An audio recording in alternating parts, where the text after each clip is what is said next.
ఆరోగ్యవంతమైన వాతావరణంలో తయారు చేయబడిన కమ్మని ఊరగాయలు, పొడులు, వడియాలు మరియు అప్పడాలు. జంధ్యాల ఫుడ్స్. నమస్తే సుమన్ టీవీ. మనం ప్రస్తుతం పిఠాపురం నియోజకవర్గంలో ఉన్నాము. పవన్ కళ్యాణ్ గారికి మద్దతుగా మొత్తం అడ్వకేట్స్ ఎవరైతే ఉన్నారో న్యాయవాదులు మొత్తం అందరూ కూడా ల్యాండ్ టైటిలింగ్ యాక్ట్ రద్దు చేస్తామని జనసేన అధినేత పవన్ కళ్యాణ్ గారికి వీళ్ళకి హామీ ఇవ్వడంతో ఆయనకు మద్దతుగా పిఠాపురంలో భారీ మెజారిటీ గెలిపే లక్ష్యంగా న్యాయవాదులందరూ భారీ ఎత్తున పిఠాపురంలో ర్యాలీగా కోర్టు దగ్గర నుంచి కూడా పిఠాపురంలో ర్యాలీగా నియోజకవర్గంలో ర్యాలీ చేస్తున్నారు. దీన్ని ఉద్దేశించి ఇక్కడ చూస్తే కనుక మీకు లాయర్లు అందరూ పెద్ద ఎత్తున ఇక్కడ మొత్తం ఎక్కువ మంది ఇక్కడ గ్యాదర్ అవ్వడం జరిగింది. వీళ్ళు ఏంటి పవన్ కళ్యాణ్ గారికి ఎందుకు మద్దతు ఇస్తున్నారు, వాళ్ళు పవన్ కళ్యాణ్ గారికి ఇచ్చిన హామీ ఏంటి, ఎందుకు పవన్ కళ్యాణ్ గారికి అభిమానం ఏంటి అనేది ఒకసారి ఇక్కడ న్యాయవాదులు అడిగి మనం తెలుసుకునే ప్రయత్నం చేద్దాం. లీగల్ సెల్ తరపు నుంచి సార్ నమస్తే, చెప్పండి ఏంటి సార్ ఈ ర్యాలీ, దేని ర్యాలీ చేస్తారు? మేము గతంలో 100 రోజుల పాటు ల్యాండ్ టైటిలింగ్ యాక్ట్ రద్దు చేయాలి నిరాహార దీక్ష చేసామండి. రాష్ట్రంతో చేసాం. అప్పట్లో మాకు ఈ జనసేన నాయకులు పవన్ కళ్యాణ్ గారు అలాగే కూటమితో కలిపి యాక్ట్ రద్దు చేస్తామని మాట ఇవ్వడం జరిగింది. వారికి సపోర్ట్ గా ఈ రోజు మొత్తం జిల్లాలో న్యాయవాదులు ఏకపు కంఠంతో ముక్త కంఠంతో ఎన్డీఏ కూటమిని గెలిపించాలని, అలాగే పిఠాపురంలో పవన్ కళ్యాణ్ గారిని, ఉదయ్ గారిని గాజు గ్లాసు గుర్తుపై ఓటు వేసి గెలిపించాలని, అత్యధిక మెజార్టీ చేకూర్చాలని వారు చట్టసభల్లో ఉంటే ఇలాగే ఇంకొకరిని మంచి పనులు చేయడానికి అవకాశం ఉందని తెలియజేస్తూ అందరికీ పిఠాపురం పట్టణ ఓటర్ మహాశయులకు అందరికీ మా న్యాయవాదులు కోరుకునేది ఏంటంటే గాజు గ్లాసు గుర్తుపై ఓటు వేయాలని మరొకసారి ఈ పత్రిక ద్వారా ఈ మీడియా ద్వారా కోరుకుంటున్నామండి. అదే ల్యాండ్ టైటిలింగ్ యాక్ట్ అనేది ప్రజలకు మంచి చేస్తుంది తప్ప చెడు చేయదు అని చెప్పి జగన్మోహన్ రెడ్డి గారు చెప్తున్నారు. అయితే అందరూ కూడా ఇది ప్రజలకు ఖచ్చితంగా చెడు చేస్తుందని వాదిస్తారు. దీనిపై మీరు ఒకసారి ప్రజలకి మా సుమన్ టీవీ ద్వారా వివరణ ఇవ్వండి సార్ ఒకసారి బ్రీఫ్ గా. ఏమండి, ల్యాండ్ టైటిలింగ్ యాక్ట్ అంటే ప్రతి ఒక్కరు ల్యాండ్ మళ్ళీ అది ల్యాండ్ టైటిలింగ్ ఆఫీసర్ చేతిలో మళ్ళీ రిజిస్ట్రేషన్ ఉంటుందండి. రిజిస్ట్రేషన్ దస్తావేజులు వారి చేతిలో ఉంటాయట. ఏ కోర్టులు సివిల్ కోర్టులకు సంబంధం లేదట. ఏ వివాదం వచ్చినా ఒకసారి అక్కడ నెట్వర్క్ పెడితే వారు హైకోర్టునే కూర్చోవాలట. చిన్న సెంటు అర సెంటు ఉన్నవారు కూడా హైకోర్టు కంటే పరిస్థితి లేదు. Right is might is right, బలవంతుడితో రద్దు కదా ఉంటుంది. అలాగే అధికార పక్షం ఎవరైతే వాళ్ళే ఆ ల్యాండ్ టైటిలింగ్ ఆఫీసర్ని అపాయింట్ చేసుకుంటారు. దానికి అర్హత లేదు, దానికి న్యాయ నిపుణత లేదు.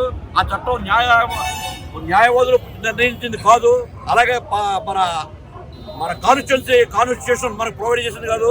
ఈ చట్టం అమల్లోకి వస్తే చాలా చట్టాలు కనుమరుగైపోయే అవకాశం ఉందని నేను తెలియజేస్తున్నాను. అది భూ కబ్జాదారులకు ఉపయోగపడే చట్టం అని నేను ఇప్పుడు సభాముఖంగా తెలియజేస్తున్నాను. సార్ చెప్పండి, పవన్ కళ్యాణ్ గారికి మీరు భారీ ఎత్తుగా మొత్తం రాష్ట్ర వ్యాప్తంగా న్యాయవాదులందరూ కూడా మద్దతు ప్రకటించడం కూటమికి అనేది ఏ విధంగా తీసుకోవచ్చు? రాష్ట్ర వ్యాప్తంగా న్యాయవాదులంతా 100 రోజులు వారి వృత్తిని త్యాగం చేసి, వారి జీవన వృత్తిని త్యాగం చేసి పేద రైతుల కోసం, సామాన్య ప్రజల కోసం దీక్ష చేయడం జరిగింది. కానీ ఎన్డీఏ ప్రభుత్వం పవన్ కళ్యాణ్ గారి నాయకత్వంలో 2వ సంతకం ఈ ల్యాండ్ టైటిలింగ్ యాక్ట్ మీద పెట్టడం జరిగింది. ఇది చాలా లోపల చట్టం కాబట్టి వాగ్దానం చేసిన పవన్ కళ్యాణ్ గారిని అత్యధిక మెజార్టీతో గెలిపించమని అభ్యర్థిద్దామని చెప్పి ఈ సందర్భంగా మేము ఈ ర్యాలీ చేయడం జరిగింది.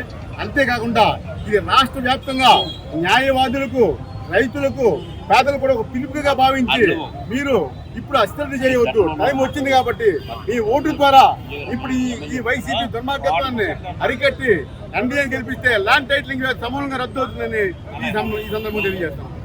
అదేవిధంగా టీడీపీ తరపు నుంచి లీగల్ సెల్ సంబంధించి డిస్ట్రిక్ట్ ప్రెసిడెంట్ అయితే ఉన్నారు. చెప్పండి సార్, మీ టీడీపీ కూటమిలో భాగంగా జనసేన లేదా పవన్ కళ్యాణ్ గారికి మద్దతుగా పిఠాపురంలో ర్యాలీ చేయడాన్ని మీరు ఏ విధంగా ఫీల్ అవుతున్నారు?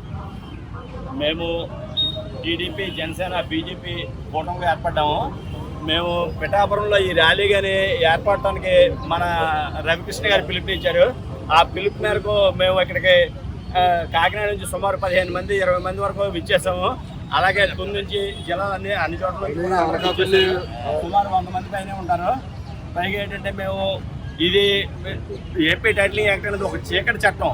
ఈ చట్టం ఏంటంటే ఇప్పుడు యాక్చువల్గా ఏంటంటే సివిల్ కోర్టులో 563 సివిల్ కోర్టులు ఉన్నాయి. 563 సివిల్ కోర్టులు ఉంటే ఇప్పుడు ఏపీ టైటిలింగ్ యాక్ట్ అని చెప్పి డిఆర్ఓని ఒకళ్ళు అపాయింట్ చేసి జిల్లాకి 3 4 అపాయింట్ చేస్తారు.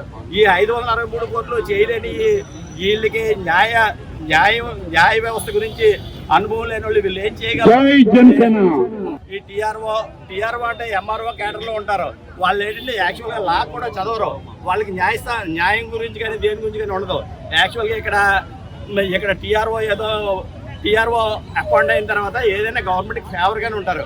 గవర్నమెంట్ చెప్తే ఆ గవర్నమెంట్కి ఫేవర్గా ఉంటారో వాళ్ళు ఏదో చేస్తారు.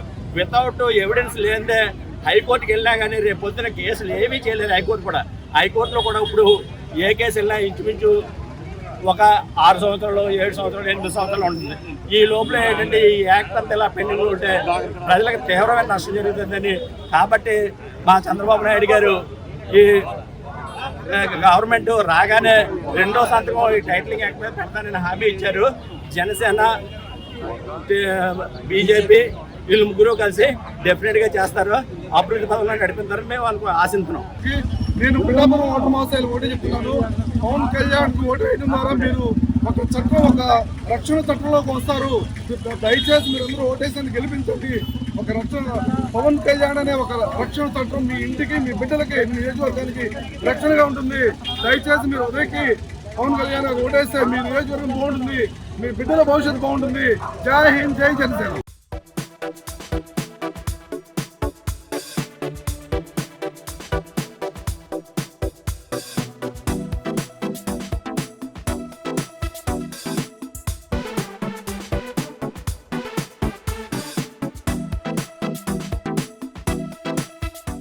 సుమన్ టీవీలో మీ పర్సనల్ అండ్ బిజినెస్ ప్రమోషన్స్ కోసం కింది నెంబర్కి కాంటాక్ట్ చేయండి.